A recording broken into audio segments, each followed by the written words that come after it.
రాజీనామా చేయాలి. లోకేష్ రాజీనామా చేయాలి. పరిగెత్తొద్దు. Lokesh Lokesh Lokesh down to the ball. Lokesh Lokesh Lokesh Lokesh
అందరికీ నమస్కారం. ఈరోజు వైఎస్ జగన్మోహన్ రెడ్డి గారు మేరకు రాష్ట్ర వ్యాప్తంగా ఏదైతే ర్యాలీ నిర్వహించామో అందులో భాగంగా ఈరోజు ఇచ్చేసినటువంటి ప్రతి ఒక్కరికి పేరు పేరున ధన్యవాదాలు తెలియజేస్తూ,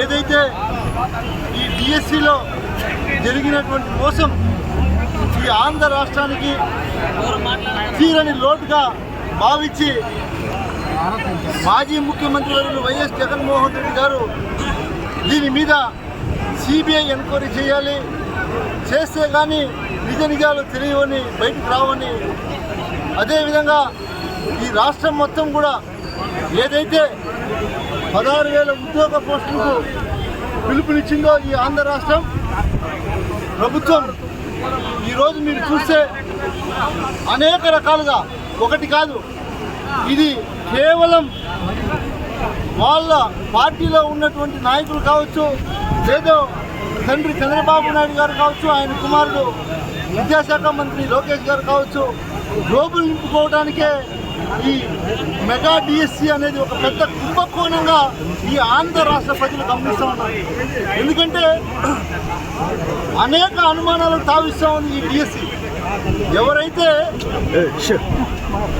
ఎవరైతే ప్రాపర్గా ఈ డిఎస్సిలో ప్రధానంగా అధికారులు చేయాల్సినటువంటి పని ఏదైతే ఉందో అది ఒక అవుట్సోర్స్ ఉద్యోగి నవీన్ అనే అతనికి అప్పచెప్పటం, అతనే పూర్తి బాధ్యతలు తీసుకోవడం, అతనికే స్టేట్ ఫస్ట్ ర్యాంక్ రావటం, ఇవన్నీ చూస్తూ ఉంటే దీని వెనక పెద్ద కుంభకోణం జరిగిందనే విషయం తెర మీదకి వచ్చింది.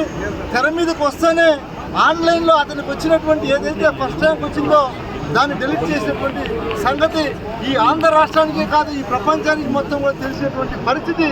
ఇంత దౌర్భాగ్య పరిస్థితి ఒక ఏకైక ఆంధ్రప్రదేశ్లోనే ఉందని కూడా తెలియజేస్తూ ఉన్నా.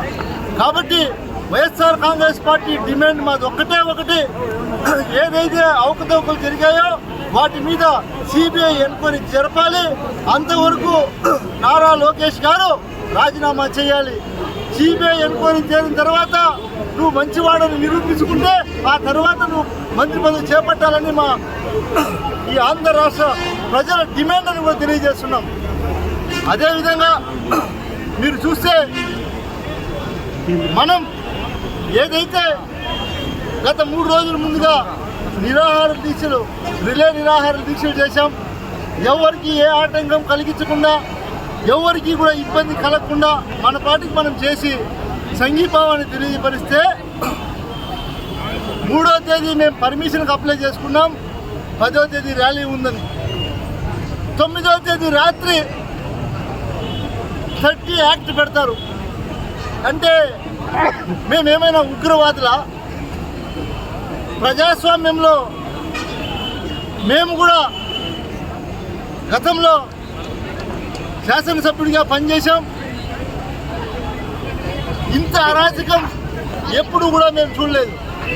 ఎవరైనా సరే ర్యాలీ 10వ తేదీ మాకు పర్మిషన్ ఇవ్వండి, 3వ తేదీ మేము అప్లికేషన్ పెడితే 9వ తేదీ రాత్రి 8 గంటలకు పోలీస్ అధికారులు 30 యాక్ట్ అమలు చేస్తున్నారు. పలమనేరులో ఇంతవరకు ఇలాంటి సంస్కృతి ఎప్పుడైనా ఉండిందా?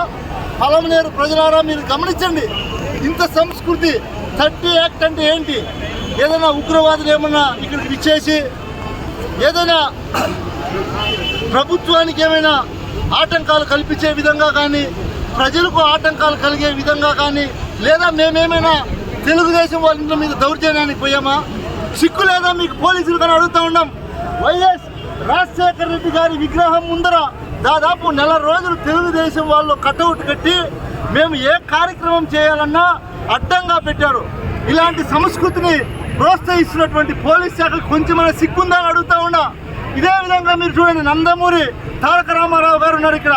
నేను కూడా 5 సంవత్సరాలు శాసనసభ్యుడిగా ఉన్నప్పుడు ఏ ఒక్కడు కూడా ఆయనకు అడ్డంగా మేము కటౌట్లు కట్టినటువంటి సంస్కృతి లేదు. గుర్తుపెట్టుకోండి.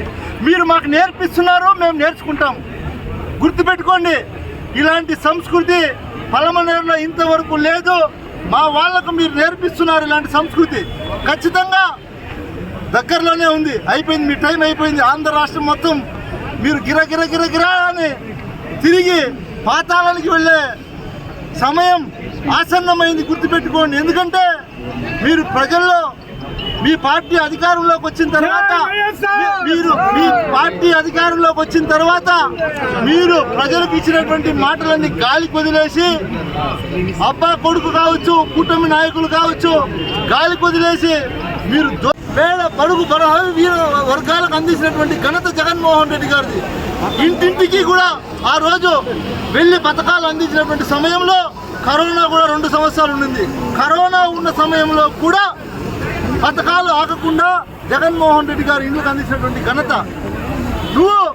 నేను సంపద సృష్టిస్తానని చెప్పి జగన్మోహన్ రెడ్డి గారు 5 సంవత్సరాల్లో చేసినటువంటి అప్పు 3 లక్షలు అయితే, నువ్వు 2.5 సంవత్సరంకే 3.5 లక్షల కోట్లు అప్పు చేసి చెప్పినటువంటి వాగ్దానాలు ఒకటి నెరవేర్చకుండా డబ్బంతా ఎక్కడికి వెళ్ళింది అని అడుగుతున్నాం మేము. ఈ రాష్ట్ర ప్రజలు గమనించాలి. మీకు పథకాలు ఇవ్వలేదు, అబ్బా కొడుకు జోబులకు మొత్తం నింపుకున్నటువంటి ఘనత ఈ రాష్ట్ర ముఖ్యమంత్రిది. ఆయన కొడుకు దీన్ని కూడా నేను తెలియజేస్తా ఉన్నా. ఒకటి గుర్తుపెట్టుకోండి, నేను ఎవరిని కూడా పోలీస్ శాఖ వారిని అందరినీ నేను చెప్పలేను, కానీ మరీ దారుణం. మీరు ప్రవర్తిస్తున్నటువంటి తీరు మారకపోతే రాబోయే రోజుల్లో మీరు ఖచ్చితంగా చాలా ఇబ్బంది పడాల్సి వస్తుంది సార్. గుర్తుపెట్టుకోండి సార్ అని కూడా నేను తెలియజేస్తా ఉన్నాను. ఎందుకంటే ఇవన్నీ మాకు తెలియదు. గతంలో 5 సంవత్సరాలు మా ముఖ్యమంత్రి మాకు ఇలాంటివి నేర్పించలేదు. మాకు ఇప్పుడు మేము ప్రతిపక్షంలో ఉంటే మేము ఎలా చేయాలి అని మీరు నేర్పిస్తున్నారు. ఇప్పుడు మేము నేర్చుకుంటే తర్వాత మీ పరిస్థితి ఏంటి అని కూడా మీరు గుర్తుపెట్టుకోండి అని కూడా మీకు తెలియజేస్తూ, ఇక్కడికి ఇచ్చేసినటువంటి అక్క చెల్లెమ్మలకు, జెడ్పీటీసీలకు, ఎంపీటీసీలకు, ఎంపీపీలకు, వైఎస్ఆర్ కుటుంబ సభ్యులకు, కౌన్సిలర్లకు, చైర్మన్లకు, విధి విధానం అందరికీ ఇక్కడికి ఇచ్చేసినటువంటి ప్రతి ఒక్కరికి కూడా పేరు పేరుగా ధన్యవాదాలు తెలియజేస్తాను.